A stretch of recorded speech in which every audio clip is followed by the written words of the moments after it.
Margao s'assit sur un banc à proximité, entouré de quelques voisins curieux qui souhaitaient encore entendre son récit. Milo, désormais détendu, s'étendit à ses pieds, ses oreilles restant légèrement dressées, toujours à l'écoute des bruits environnants. Margao, reprenant ses esprits, réalisa pleinement l'ampleur de ce qui s'était passé. Un homme âgé assis à côté d'elle déclara. « Vous savez, madame, Milo n'a pas seulement protégé sa maîtresse ce soir, il nous a tous rappelé ce que signifie vraiment le courage. » Ces mots touchèrent profondément Margao, qui répondit doucement. « Milo m'a sauvé, mais il m'a aussi montré à quel point l'amour et la loyauté peuvent transcender toute peur. » Le policier qui avait assisté à l'arrestation s'approcha également et ajouta. « Il est rare de voir une telle connexion entre un animal et son maître. Vous avez fait un excellent travail en prenant soin de lui après sa retraite. Vous êtes une équipe parfaite. » Margao baissa les yeux vers Milo et caressa doucement sa tête. « C'est lui qui prend soin de moi, je crois, dit-elle avec un sourire. » Les passants, touchés par ces échanges, commencèrent à réfléchir à leurs propres liens avec leurs animaux de compagnie ou leurs proches. Ce soir-là, l'acte héroïque de Milo devint bien plus qu'une simple histoire de bravoure. Il transforma une situation dangereuse en une source d'inspiration, rappelant à tous que le courage et la fidélité ne se mesurent pas à la taille ou à la force, mais au cœur. Alors que Margao et Milo rentraient enfin chez eux, ils laissèrent derrière eux une communauté unie, plus forte et reconnaissante grâce à leur extraordinaire complicité. Alors que Margao s'apprêtait à quitter la place avec Milo, un des policiers présents la rappela doucement. « Madame, si cela ne vous dérange pas, pourriez-vous nous en dire plus sur le passé de Milo ? Nous aimerions connaître l'histoire de ce chien extraordinaire. » Margao, hésitante au début, finit par accepter. Elle expliqua avec émotion comment Milo avait été un chien policier renommé, formé pour détecter des substances interdites et intervenir dans des situations de danger élevé. Il a travaillé pendant 8 ans avec les forces de l'ordre, jusqu'à ce que son âge commence à le rattraper, dit-elle en souriant doucement. Lorsqu'il a pris sa retraite, j'ai eu la chance de l'adopter. Un des habitants, captivé par le récit, intervint. Et il s'est souvenu de tout ça ce soir ? C'est incroyable. Margao hocha la tête. Il n'a jamais oublié son entraînement, mais je n'imaginais pas qu'il le mettrait en pratique à nouveau, et surtout pour me sauver. Un autre policier confirma les paroles de Margao. Ces chiens sont exceptionnels. Leur mémoire et leur instinct restent vifs, même après leur service. Milo est un exemple parfait de leur loyauté. L'histoire de Milo toucha profondément les personnes présentes. Certains commencèrent à poser des questions sur la possibilité d'adopter des chiens policiers retraités, inspirés par le lien spécial entre Margao et Milo. Pour eux, ce chien n'était pas seulement un héros, mais aussi une preuve vivante que l'amour et le dévouement peuvent transcender les années. Margao, fier mais humble, conclut. Milo a fait sa part dans le passé, et ce soir il m'a prouvé qu'il est toujours un héros. La foule applaudit encore une fois, honorant le passé glorieux de ce chien exceptionnel. Le lendemain matin, l'histoire de Milo et Margao faisait déjà la une du quartier. Les témoins de la scène s'étaient empressés de partager les détails avec leurs proches, et les réseaux sociaux locaux s'étaient enflammés. Des photos et des vidéos de Milo en pleine action circulaient, accompagnés de commentaires admiratifs, un vrai héros, ou encore Milo, le chien qui protège mieux que n'importe quelle garde. Un journaliste local, intrigué par cette histoire, contacta Margao pour un entretien. Bien qu'un peu réticente à attirer l'attention, elle accepta, pensant que cela pourrait inspirer d'autres personnes à adopter des chiens retraités. Devant la caméra, elle raconta calmement l'incident de la veille, en insistant sur le courage et l'intelligence de Milo. Ce chien a donné une seconde vie à la mienne. Je ne me sens jamais seule avec lui. Milo, assis à ses pieds pendant l'interview, semblait comprendre qu'il était au centre de l'attention. Il restait calme et digne, ses yeux brillants fixant tour à tour Margao et les journalistes. La publication de l'histoire dans le journal local suscita une vague de réactions positives. Les habitants du quartier commencèrent à voir Milo comme une véritable célébrité. Les enfants dessinaient des portraits de lui et des commerçants proposaient à Margao de lui offrir de la nourriture pour chien en guise de remerciement. Margao, touché par tant de reconnaissance, déclara. « Ce n'est pas moi qui devrais être remercié, mais Milo. C'est lui le héros. » À travers cette attention collective, Milo était désormais un symbole de loyauté et de bravoure, une source de fierté pour toute la communauté. L'histoire de Milo et Margao dépassa bientôt les limites du quartier. Les habitants, touchés par leur lien spécial, commencèrent à réfléchir à leurs propres relations avec leurs animaux et leurs proches. Le courage de Milo devint un sujet de conversation dans les écoles, les cafés et même les églises locales. Au centre communautaire, un professeur décida d'utiliser cette histoire comme exemple dans son cours. Milo nous montre que l'amour et la loyauté peuvent pousser quelqu'un, ou un animal, à accomplir des actes incroyables, expliqua-t-il à ses élèves. Les enfants, captivés, discutèrent ensuite de leurs propres animaux, partageant des anecdotes sur leur affection et leur fidélité. À cet instant, les sirènes d'une voiture de police retentirent au loin. Attirés par les appels des témoins, les agresseurs échangèrent un regard paniqué, comprenant qu'ils avaient perdu. Ils commencèrent à reculer lentement, cherchant une issue pour fuir. Mais Milo, toujours alerte, restait prêt à agir si nécessaire, déterminé à protéger Margao jusqu'à ce qu'elle soit en sécurité. Les sirènes de la police se rapprochaient, leur écho résonnant dans les ruelles étroites de Marseille. Margao, toujours sous le choc, sentit un mélange de soulagement et d'appréhension. Milo, quant à lui, ne relâcha pas sa vigilance. Bien qu'il restât immobile, ses yeux ne quittaient pas les deux agresseurs, qui semblaient de plus en plus nerveux. Quelques instants plus tard, une voiture de police s'arrêta brusquement à l'entrée de la place. Deux agents descendirent rapidement, analysant la situation. « Madame, tout va bien ?» demanda l'un d'eux en s'approchant prudemment. Margao, la voix tremblante, répondit. « Oui, grâce à Milo. » Les policiers dirigèrent immédiatement leur attention vers les deux hommes. « Vous deux, restez où vous êtes. » ordonna l'un des agents. Voyant qu'ils n'avaient plus aucune échappatoire, les agresseurs levèrent les mains en signe de reddition, leur visage trahissant un mélange de frustration et de honte. Pendant que les policiers procédaient à l'arrestation, l'autre agent s'approcha de Milo, visiblement impressionné. « Ce chien, il n'est pas comme les autres, n'est-ce pas ?» demanda-t-il en souriant à Margao. Elle hocha doucement la tête, touchant instinctivement la tête de Milo. Il a été formé pour ça, mais je ne pensais pas qu'il se souviendrait de tout cela. Le public, désormais rassemblé en petits groupes, éclata en applaudissements. Milo, bien qu'inébranlable, sembla capter l'énergie de la foule. Margao, quant à elle, se tenait droite à ses côtés, reconnaissante et fière. Ce qui avait commencé comme une promenade ordinaire s'était transformé en une démonstration éclatante de courage et de loyauté. Une fois les agresseurs maîtrisés et emmenés par les policiers, l'atmosphère dans la place se détendit. Margao, encore sous l'émotion de l'événement, caressa doucement Milo, qui, malgré sa posture alerte, commençait à se calmer. L'un des agents, intrigué par le comportement exceptionnel du chien, s'approcha pour en savoir plus. « Madame, ce chien n'est pas ordinaire, n'est-ce pas ?» demanda-t-il avec curiosité. Margao esquissa un sourire timide. « Non, en effet. Milo n'est pas qu'un simple compagnon. Il a été chien policier avant de venir vivre avec moi. » L'agent haussa les sourcils, impressionné. Un chien policier, cela explique tout. On peut dire qu'il n'a rien perdu de son instinct. Margao continua, la voix légèrement tremblante. Je l'ai adopté il y a quelques années, lorsqu'il a pris sa retraite. Je savais qu'il avait été un héros, mais je ne m'attendais pas à ce qu'il réagisse encore avec autant de précision et de courage. À ces mots, un murmure d'admiration parcourut la petite foule rassemblée. Une femme âgée s'avança et dit. C'est incroyable, un véritable ange gardien. Le policier consulta rapidement sa radio, puis ajouta. Ce genre de chien est exceptionnel. Ils sont formés pour réagir dans les situations les plus critiques, et Milo, visiblement, n'a rien oublié. Vous avez de la chance, madame. Margao baissa les yeux vers Milo, qui la regardait avec fidélité. Elle réalisa alors que même dans sa retraite, le cœur d'un héros battait toujours en lui. La foule, désormais informée de son passé, ne pouvait cacher son admiration.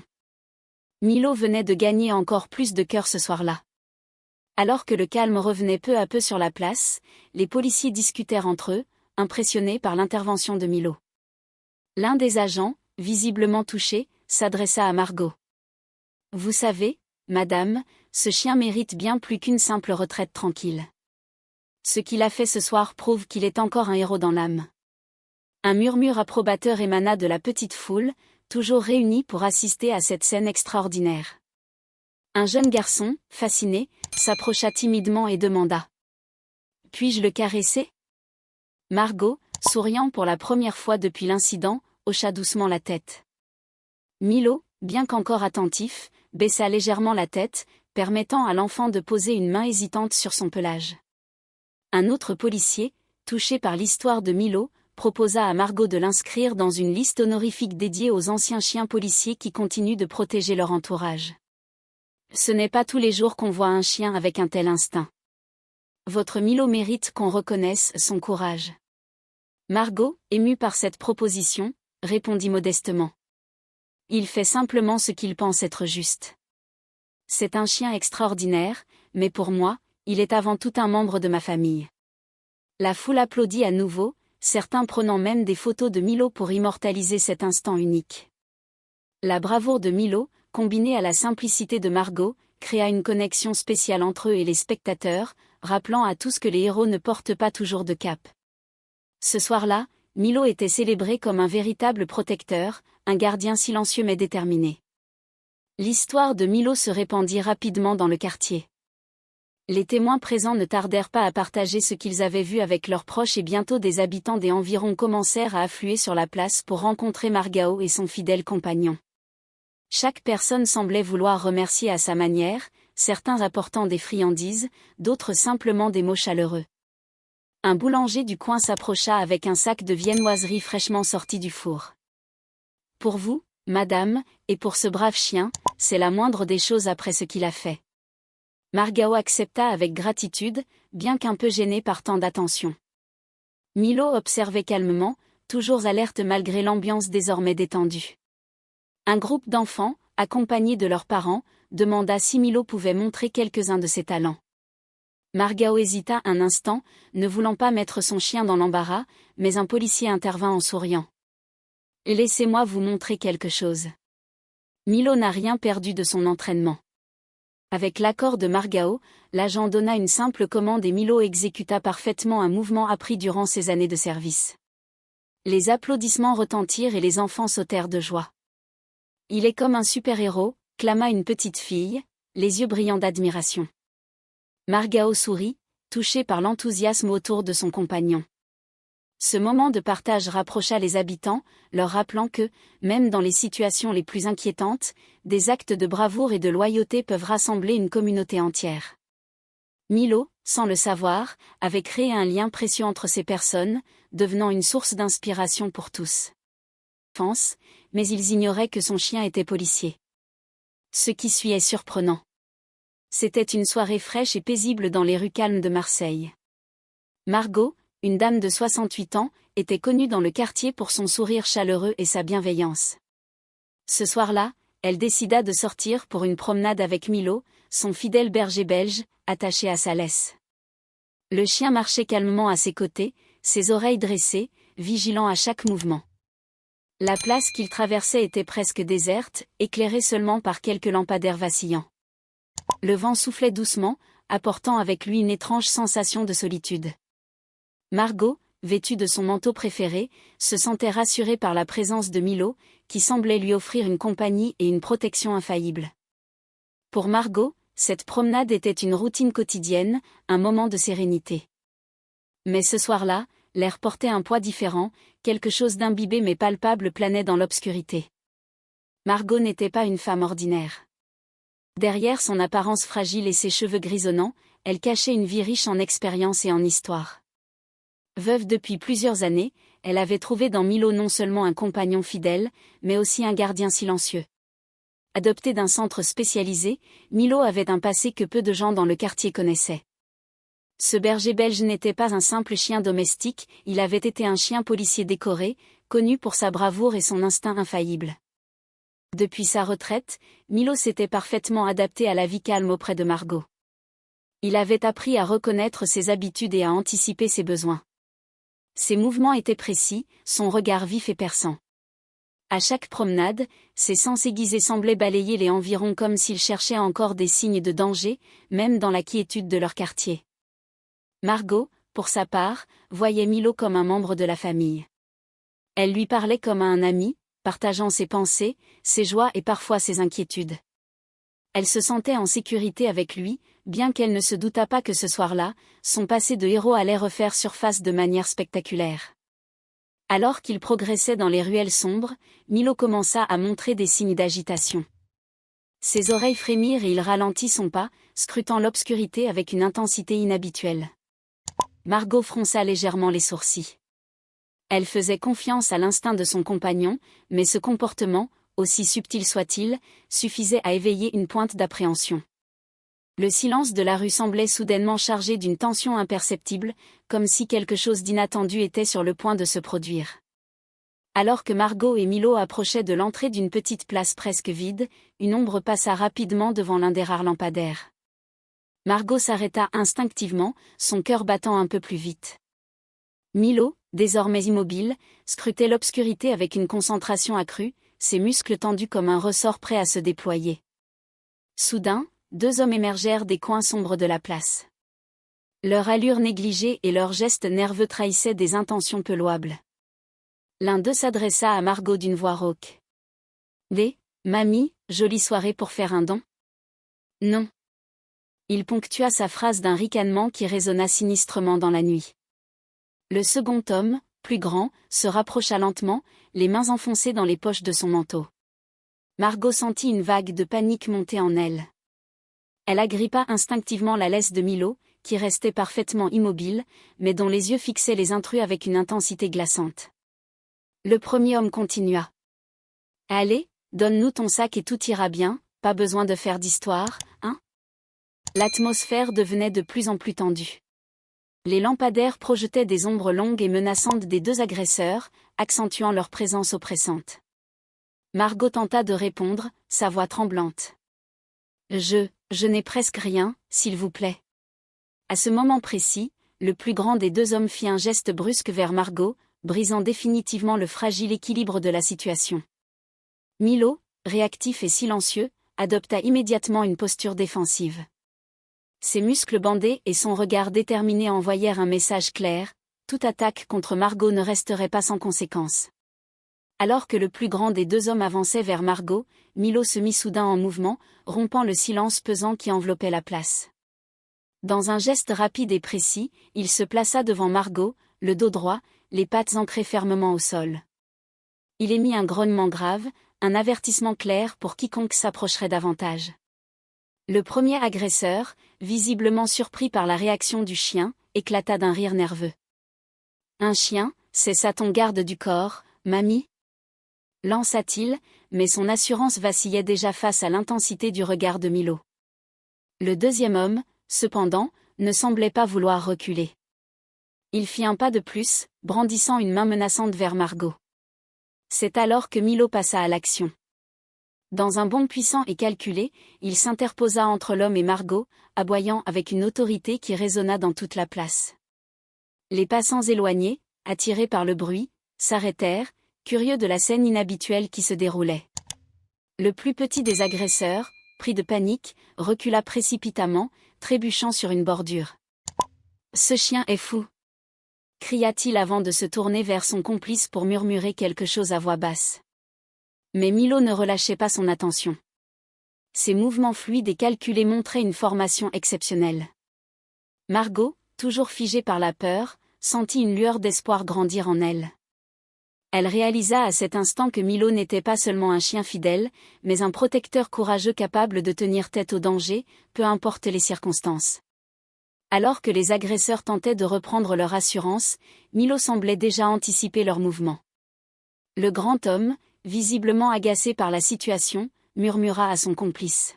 « On ne va pas se laisser intimider par un chien, occupe-toi de lui. » Le plus petit, hésitant mais déterminé à impressionner, ramassa une branche cassée au sol et s'avança prudemment. Milo, calme mais vigilant, observait chaque geste avec une précision presque surnaturelle. Dès que l'homme tenta de s'approcher davantage, le chien réagit avec une rapidité fulgurante. Dans un mouvement calculé, il bondit pour saisir la branche, la brisant en deux d'un coup sec, avant de se repositionner devant Margot. Son aboiement puissant fit écho, comme un avertissement à ne pas aller plus loin. Les quelques passants qui s'étaient arrêtés à distance commencèrent à se rassembler, intrigués par la scène. « Quel chien incroyable !» murmura une femme à son compagnon, impressionnée par le courage de Milo. L'attention croissante du public semblait perturber davantage les agresseurs. Voyant leur plan échouer, le plus grand des deux hommes, frustré, tenta une dernière fois de s'approcher de Margot. Mais Milo, agile et discipliné, bloqua son chemin, le forçant à reculer. Inspiré par cette histoire, un groupe de bénévoles du quartier lança une campagne pour sensibiliser le public à l'adoption de chiens retraités. Ils organisèrent un événement spécial où Margao et Milo furent invités comme invités d'honneur. Lors de cet événement, Margao, un peu nerveuse mais honorée, parla devant une foule attentive. « Milo n'est pas seulement un héros pour moi, il est une preuve vivante que chaque animal a un cœur immense, prêt à aimer et à protéger. » Les participants furent émus par ces paroles et firent des dons généreux à des refuges locaux. Plusieurs familles présentes prirent également des engagements pour adopter des chiens en attente d'un foyer. Margao réalisa alors que l'acte de bravoure de Milo n'avait pas seulement sauvé sa vie, mais qu'il avait également planté une graine de compassion et d'unité dans sa communauté. Ce lien spécial entre une femme et son chien avait transformé des cœurs et rapproché des personnes. Alors que l'histoire de Milo continuait de se répandre, il devint évident qu'il représentait bien plus qu'un simple chien héroïque. Dans tout le quartier et au-delà, Milo était désormais perçu comme un symbole de résilience et de dévouement. Son courage face aux dangers inspirait non seulement ceux qui possédaient des animaux, mais aussi ceux qui faisaient face à des défis dans leur propre vie. Une organisation locale dédiée à la protection des animaux utilisa l'histoire de Milo pour lancer une campagne intitulée « Les héros à quatre pattes ». Margao fut invitée à participer à une réunion où elle partagea son expérience et la manière dont Milo avait transformé son quotidien. « Ce n'est pas seulement un compagnon, c'est un exemple. Chaque jour, il m'apprend ce que signifie la véritable loyauté, déclara-t-elle avec émotion. » Au-delà des discussions sur les animaux, Milo devint également une source d'inspiration dans les écoles. Les enseignants utilisaient son histoire pour enseigner des leçons de courage, de détermination et de responsabilité. Un enseignant déclara « Milo nous montre que, même lorsque nous pensons avoir terminé un chapitre de notre vie, il y a toujours une opportunité de faire la différence. » Margao, bien que modeste, commença à accepter que son fidèle compagnon avait un impact profond sur les gens. Elle remarqua aussi que Milo semblait plus enjoué que jamais, comme s'il comprenait que sa mission de protéger et d'inspirer n'était pas terminée.